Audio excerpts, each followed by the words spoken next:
Hello, listeners, and welcome to another episode of Cognitive Dissidence. As usual, I'm your host. I'm Jacob Shapiro. I'm a partner and the director of geopolitical analysis at Cognitive Investments. Joining me on the podcast is Rodger Baker.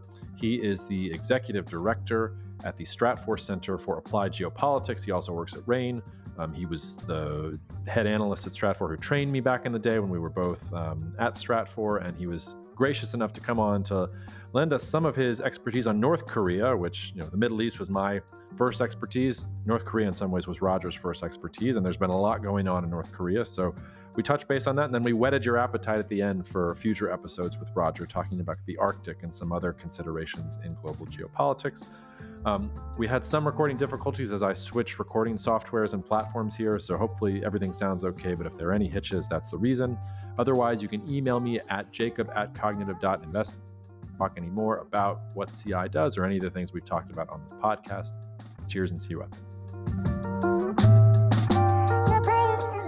And we're going to talk about North Korea. So for all I know, the hackers are going to start hearing us talk, Rodger, and they're going to come in and blow up all of my shit. But anyway, we'll try. It's nice to have you back on the podcast. Great to be here, Jacob. I often joke when I'm giving talks or speeches and things like that, because inevitably you get a question about North Korea. And I always preface my answer with, nobody has any clue what's going on inside of North Korea. And if anybody tells a clue of what's going on in North Korea, they probably don't know what they're talking about. You are the only exception to that rule, because I think you probably have a little bit more sense than everybody else of what's going on in North Korea.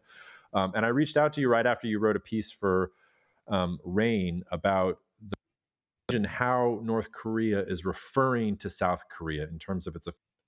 We just start by telling the listener what that means and why there is so much meaning in a name change here.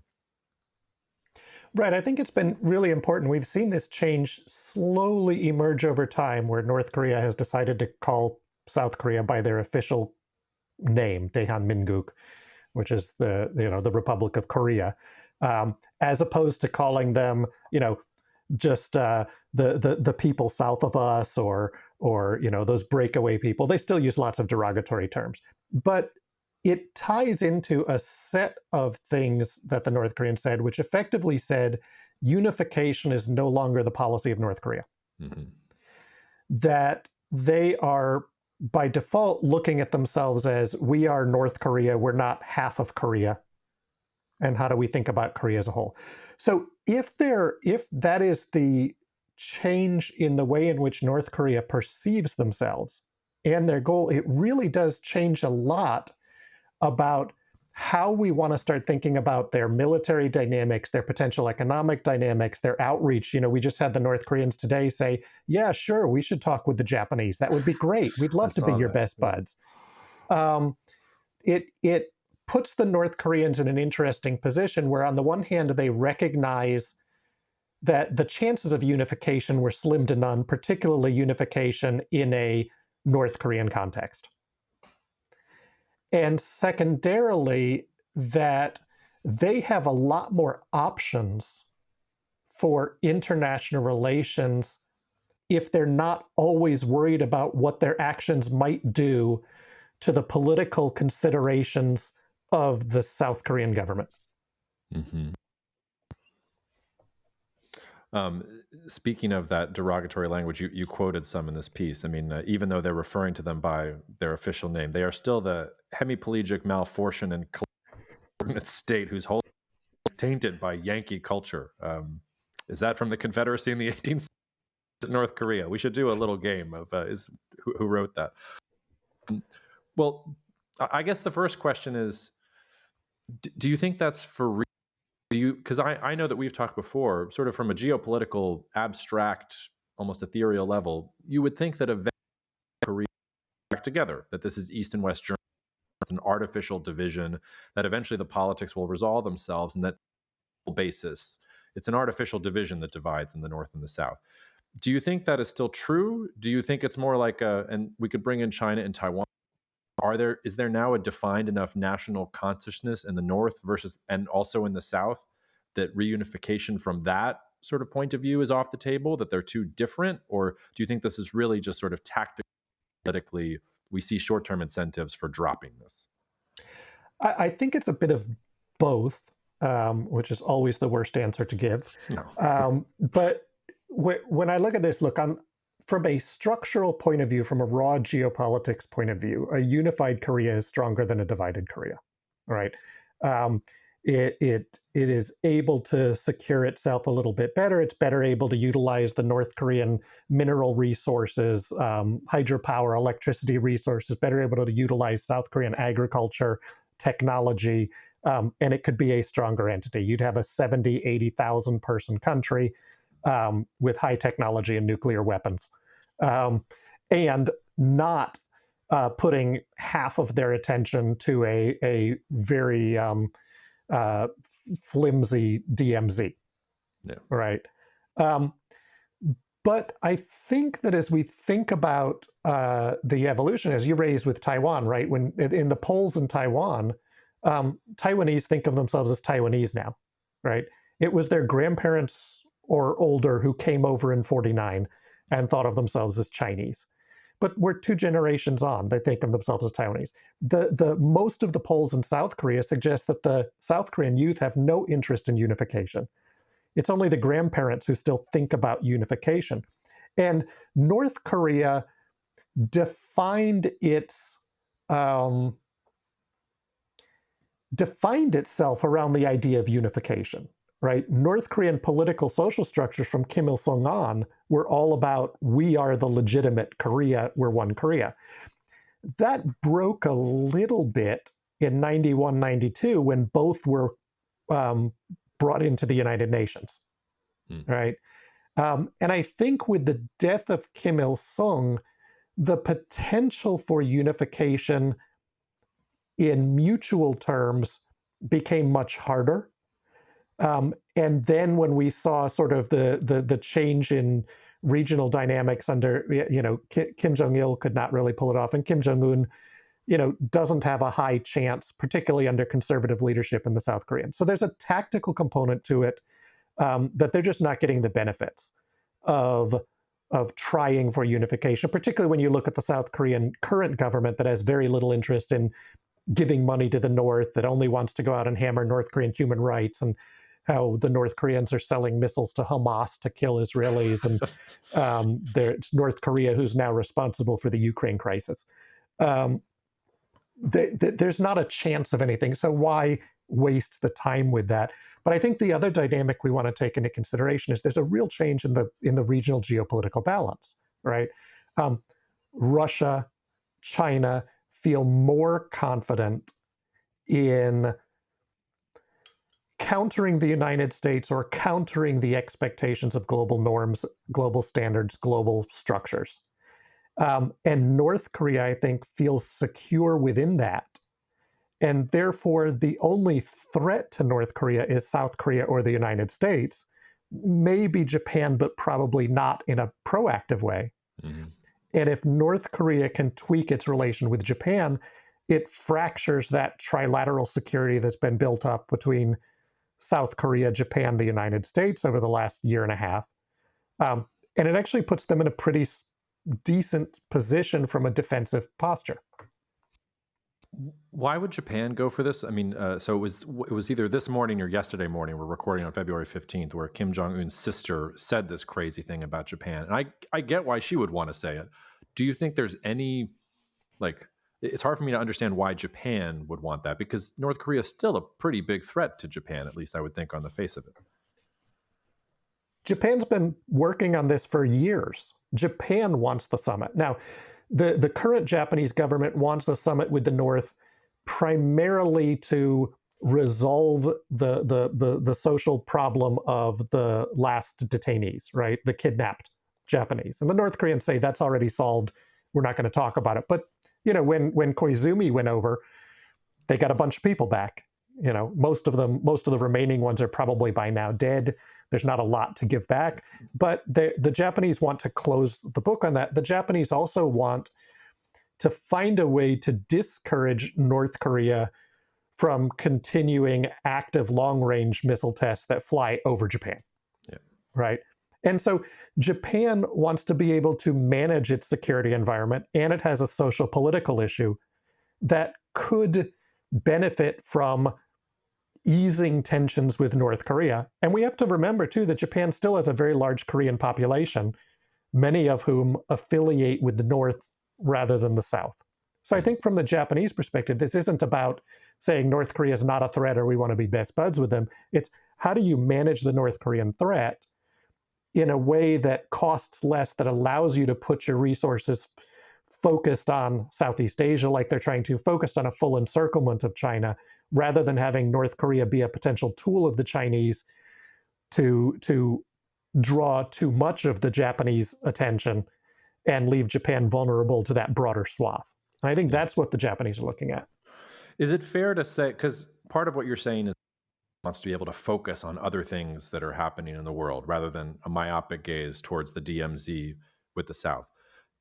Does that also, though, sort of suggest that North Korea does not feel threatened by the South in any meaningful way? That if they take their eyes off the DMZ and if they start sort of trying, I don't want to say less of a pariah state because it's hard to imagine them as making inroads in sort of Western countries and things like that. But if they want to be shipping all their ammunition to the Russians and they want some sort of anti-US multipolar coalition alliance thing, don't they then have to assume that the South is not going to take advantage of that and like steam over the DMZ? Like, how does that work in the strategic framework that you're crafting?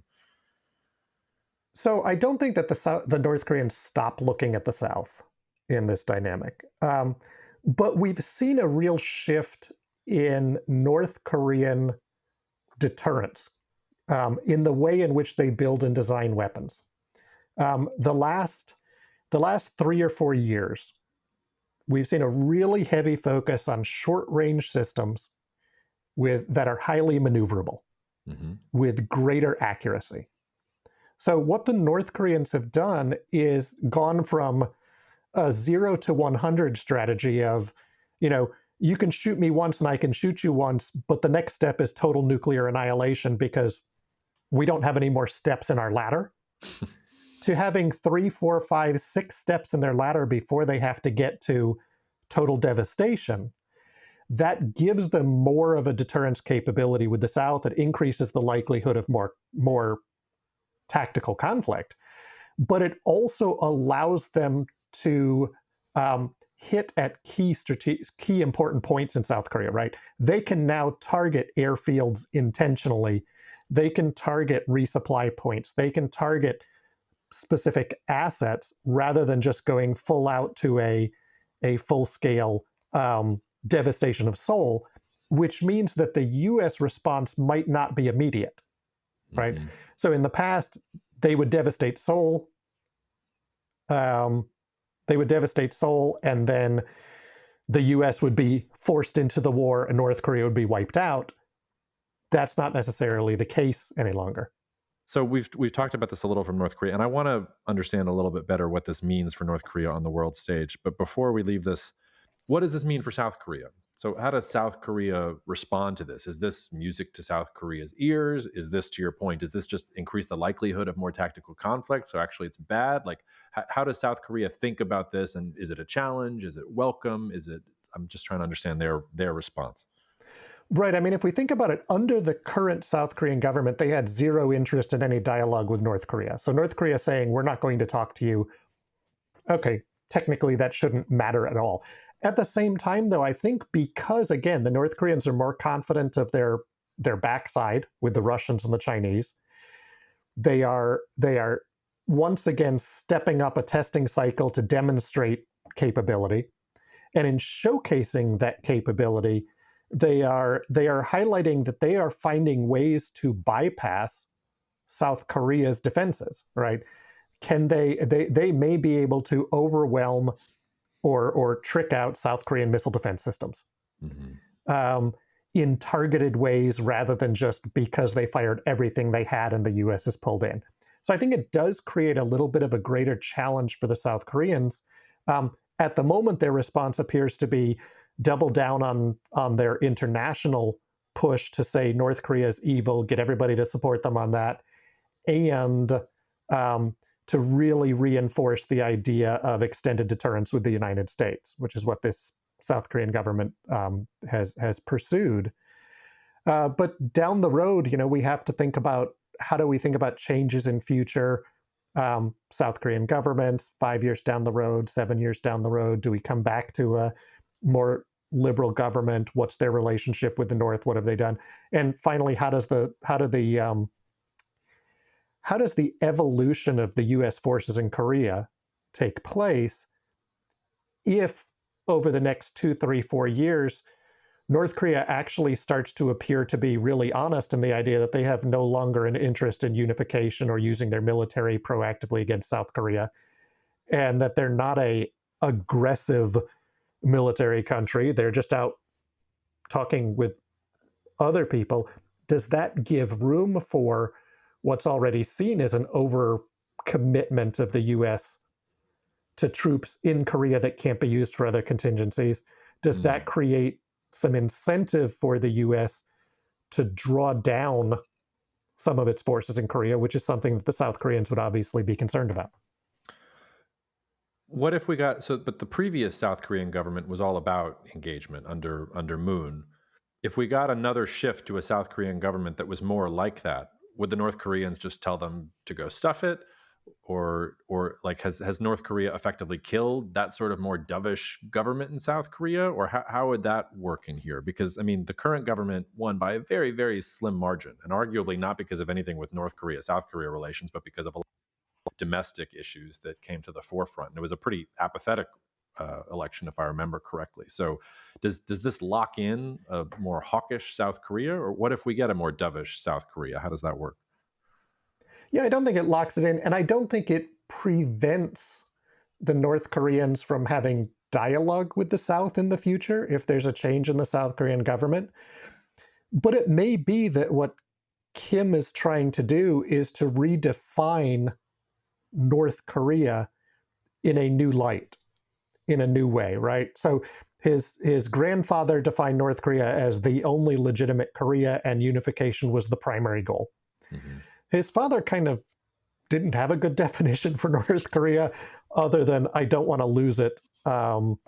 And he would play both directions, right? He would work with the South Koreans. He wouldn't. A lot of interesting progress came. Kim Jong-un had some outreach with the South.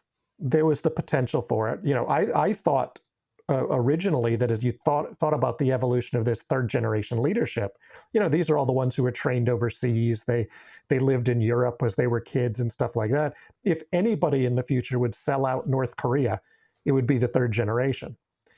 But instead, what we may be seeing is a push towards this nationalism, and that nationalism doesn't prevent you from having economic relations with your neighbor, from having relatively peaceful political relations with your neighbor, but it may, but all of that may only be in the context of this is my neighbor. It's not the people who get to own me. And I think the North Koreans too have recognized for a long while, and Kim has certainly recognized that any unification now, the North Korean system doesn't survive. The North Korean economy is totally overwhelmed. It's absorption by the South. It's not unification. Yeah, that was sort of my next question. So turning to sort of what this means for North Korea and what it looks like, does this mean North Korea 10 years from now turns into a Japanese factory where Japanese companies are making lots of products in North Korea with extremely cheap labor? Or is it Chinese companies that are doing that? Is it South Korean companies that are doing that? Is it still North Korea is really a hermit state, but we're going to see North Korean nuclear advisors in Syria and other countries that are part of the multipolar bloc? Is it just they just want to be left? Like, how do we think about what this means for North Korea on the world stage going forward? So if you go with the statements that they made in and around this change in policy, they basically reiterated that they now want to be part of the, they're thinking of re-engaging the global anti-imperialist movement, right? Mm-hmm. So when you think way back to Kim Il-sung, he was very activist internationally. North Koreans were sending money, advisors, fighters, weapons all over the world. Towards the end of his time, that faded, and with the end of the Cold War, it pretty much collapsed, except for a few missile sales to the Yemenis and things like that. This potentially puts the North Koreans back into that export business, right? I mean, they're selling artillery shells to the Russians. That's a great thing for the North Koreans. They're deploying more labor into Russia, sending North Koreans abroad to earn currency. We've seen them shut down most of their embassies that were primarily used as economic tools internationally. Um, but maybe that's going to be a retrenchment, and then we'll see them have very targeted outbound embassy activity that better fits with that.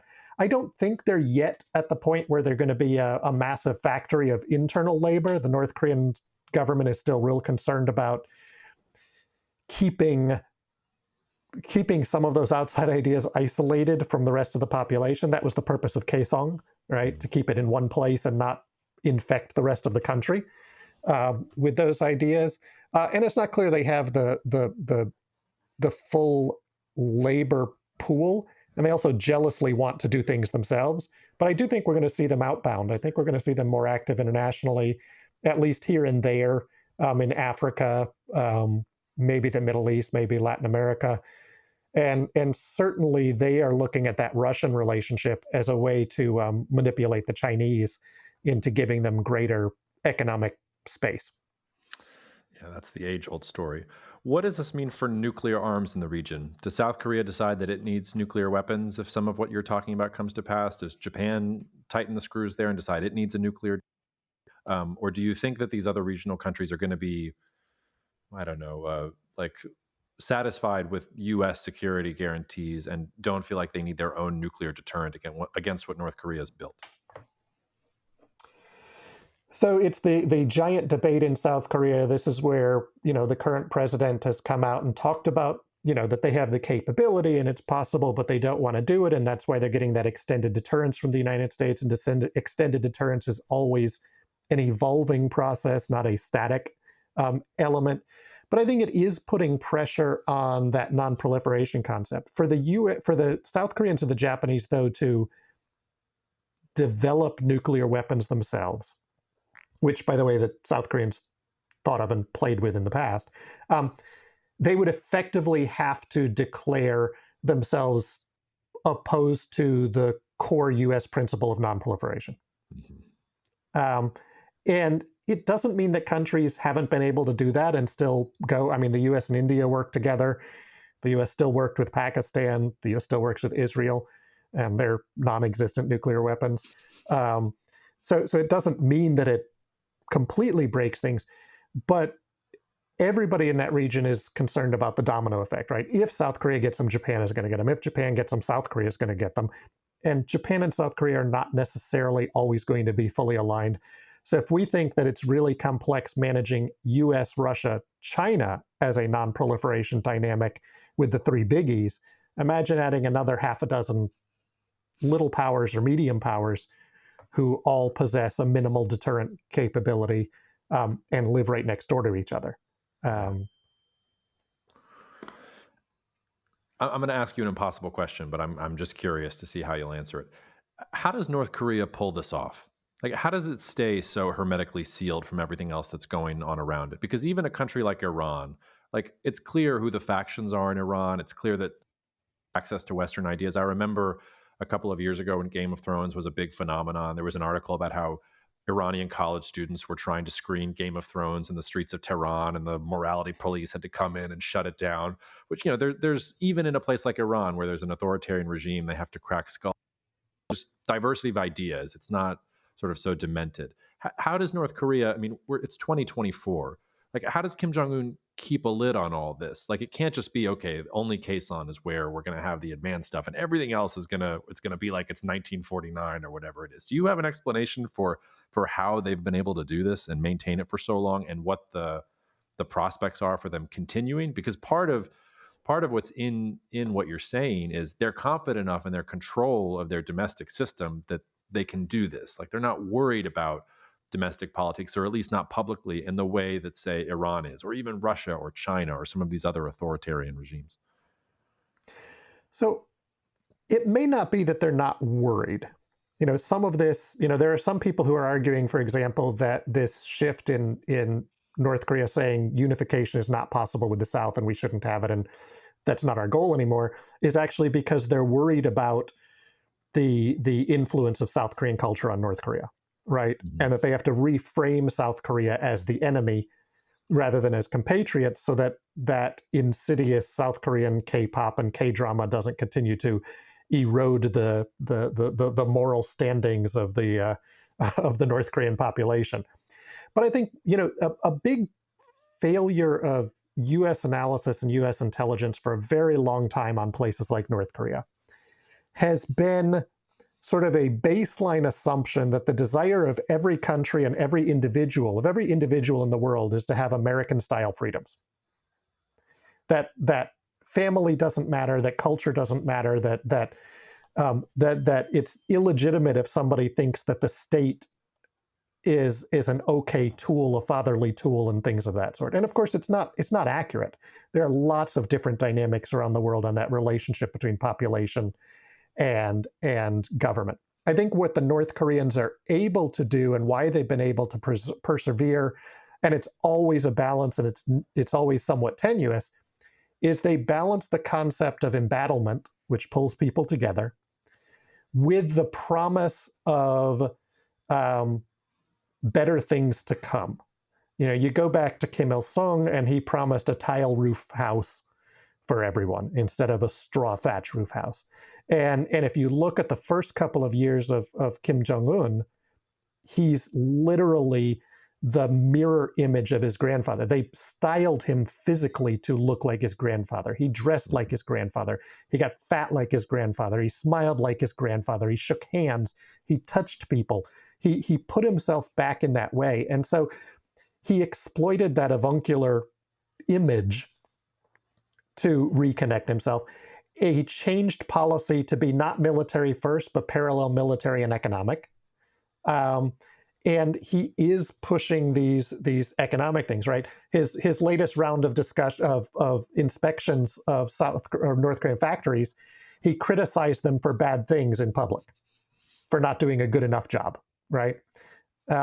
So he showcases that. I think he has to constantly balance that. He has to give things to his people in regards to food, housing, education, technology, and he controls the impact of that through the persistent sense of embattlement and everybody's out to get us, so we've got to hold together. And then, of course, it's got an invasive bureaucracy and party structure and things like that that help to keep that controlled even tighter at the personal or neighborhood level. What about the elevation of his sister? Is that trying to reach out to women, like trying to be more progressive or forward thinking? Because she seems like a pretty big anomaly within the North Korean political context. But it's actually not the case. So Kim Jong-il, his aunt, was a key component of his government and policymaking. Kim Jong-un is setting up his daughter to be his successor, not his sister. But his sister plays a big role. Actually, Korea has a history of empress dowagers, and it has a history of women taking that role. And if you look all over Asia, despite Asia being such a male-dominated society, there's a whole history of women taking on the leadership roles for their dead husbands or for their fathers or things like that throughout the region. So I don't think it matters. And you go back to the North Koreans, when the North Koreans, when China was making everybody look the same and all wear the same green jumpsuits and have the same haircuts, men, women, children, it didn't matter, right? The North Koreans have always embraced women looking like women and men looking like men. Mm-hmm. And embraced the fashion and allowed that to be. When North Korea was having some economic, advancements, Pyongyang was full of like beauty parlors, and they replaced it. So I don't know that it's not like a Saudi thing where they're rehabilitating the role of women or things like that. They've always played a pretty important role. There is a bit of a extended normalization or expansion of that role, but his sister always has to be a little cautious too, that she doesn't overstep bounds and make him feel vulnerable. Yeah.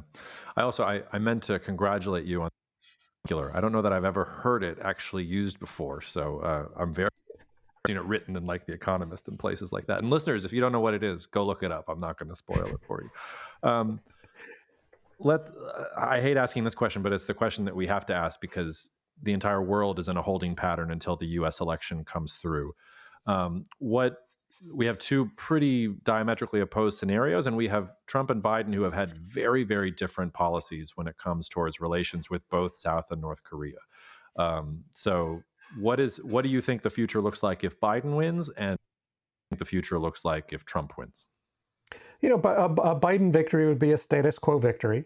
I think North Korea remains a secondary or tertiary issue for the United States so long as they don't pop off another nuke or have a really bad accident with one of their missile tests or something like that. A booster falls on Hokkaido type of thing.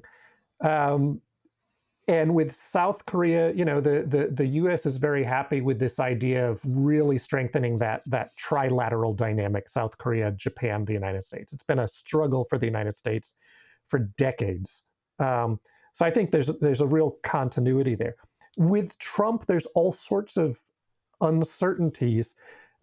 His first term, he was fire and fury and cheeseburgers in paradise, right? It was both at the same.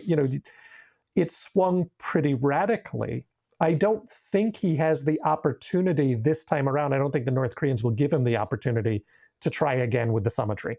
I don't think that they see it as something that could ultimately benefit them unless they played a short-term game of using it to undermine U.S.-South Korea dynamics, right? The tactical thing they got last time was the delay of U.S.-South Korean military exercises. But the U.S. just didn't have the structures in place to make good on what could have been a really breakthrough moment. And it didn't happen. On the South Koreans, of course, they're concerned on the whole basing issue, the money, the cost sharing issue, and rightfully so concerned about, again, a potential for a reduction in U.S. forces in Korea or a change in their status. The arrangement right now basically does not allow forces stationed in Korea to be used in crises elsewhere or contingencies elsewhere, which means they're not actually part of Chinese containment. They're not able to respond to a crisis in the South China Sea, all of those things. And that's been something the U.S. has wanted to change for a long time.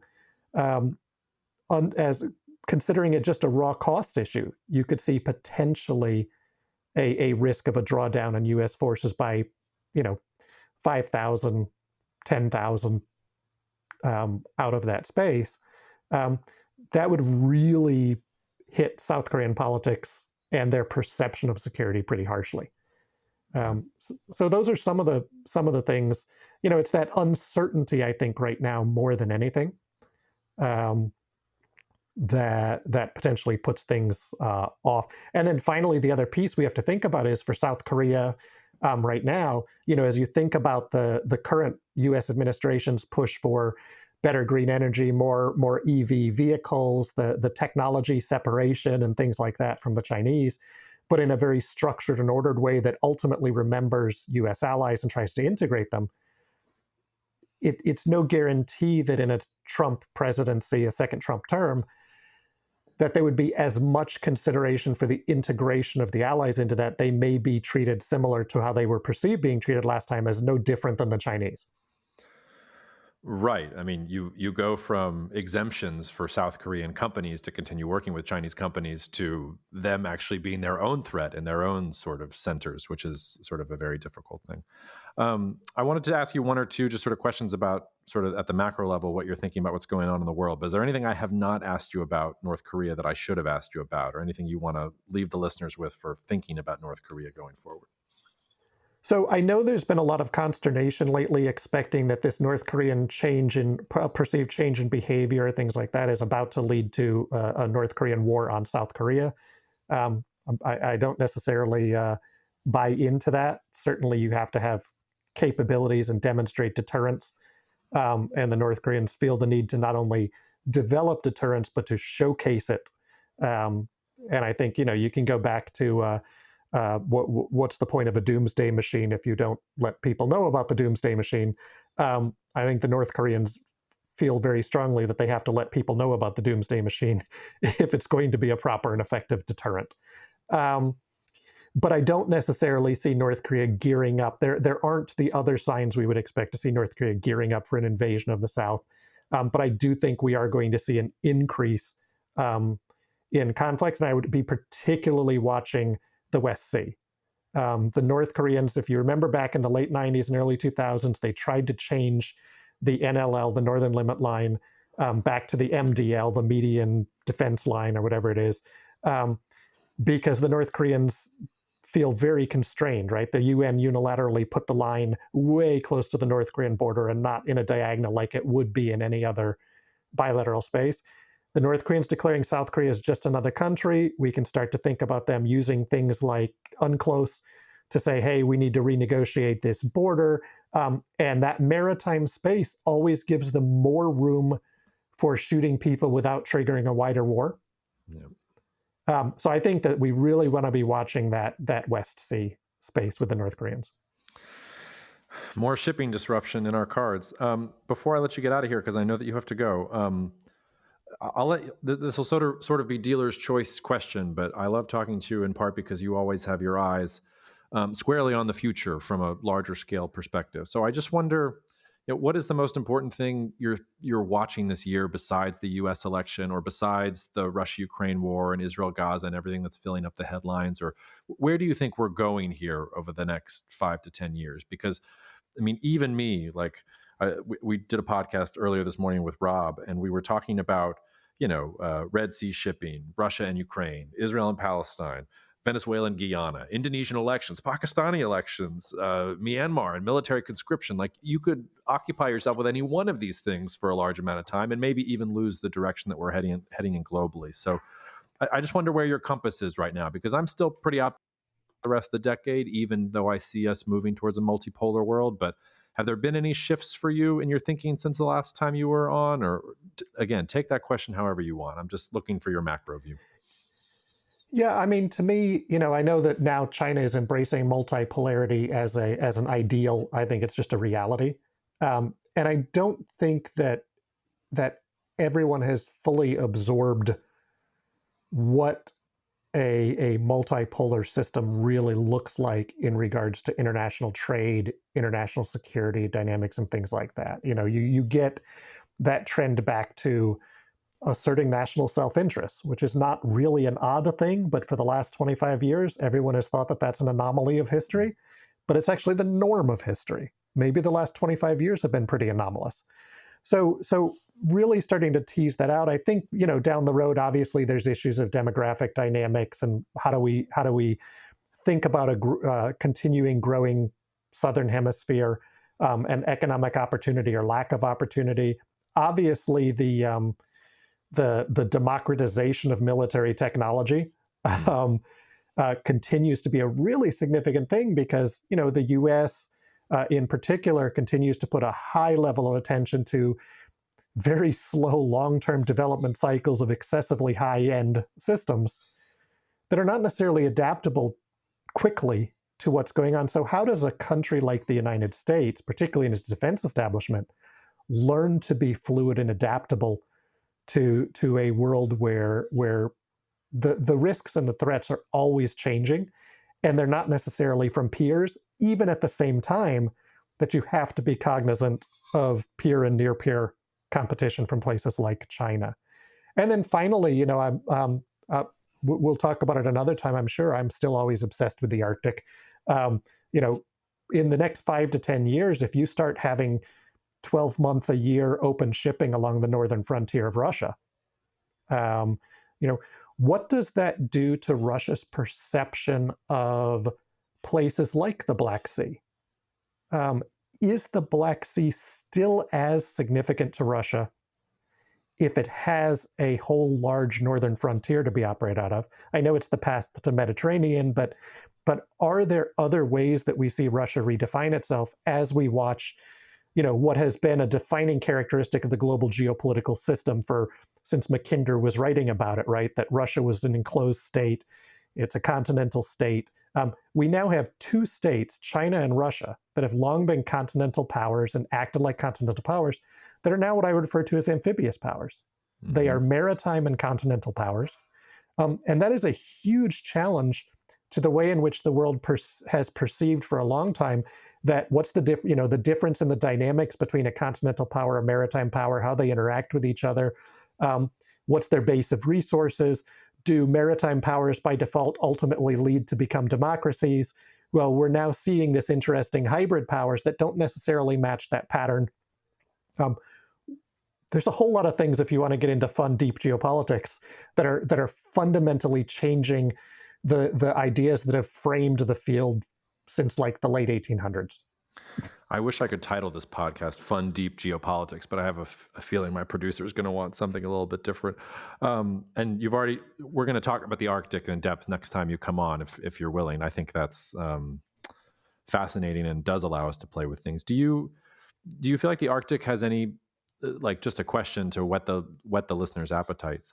Do you feel like the Arctic is a completely new thing? Does it have in the past, I've sort of analogized it as sort of similar to the Mediterranean. If you did get 12-month open shipping there, that the countries that are around it in some ways would have the same dynamics that the Mediterranean countries would? Or do you feel like it's its own separate thing and that it's not useful to compare it to other bodies of water or seas around which you've had national competition? Yeah, I mean, it used to be called the Northern Mediterranean. I mean, you can go back and look in the 1800s and 1900s, and people are calling it that. The biggest difference, is if you think about it as a Mediterranean, it's a Mediterranean that already has the Roman Empire, because Russia is 50% of the Arctic, and it's not a divisible 50%. So it's not even a Roman Empire that's going to eat lead, go crazy, and collapse, right? It is. Now, maybe we can talk later too on whether or not and what it would mean if Russia actually did collapse. But I think that piece of it is there, and we're seeing that really play up. So, and then the other half of the Arctic is all NATO. Yeah. And so there's no neutral. The Arctic is divided 50-50 between NATO and Russia. And I think that that's something that makes it very different than the Mediterranean or the North Atlantic, or even, thinking about the Pacific space. China has a little bit, right? China has no Arctic. China claims themselves to be near Arctic, but China is as near Arctic as is Maine, which claims to be a near Arctic state just for the fun of it too. But China has a big economic and growing security footprint in the Arctic, and in particular in the Russian Arctic. All right, well, we'll put a pin in it, and that's where we will pick up next time.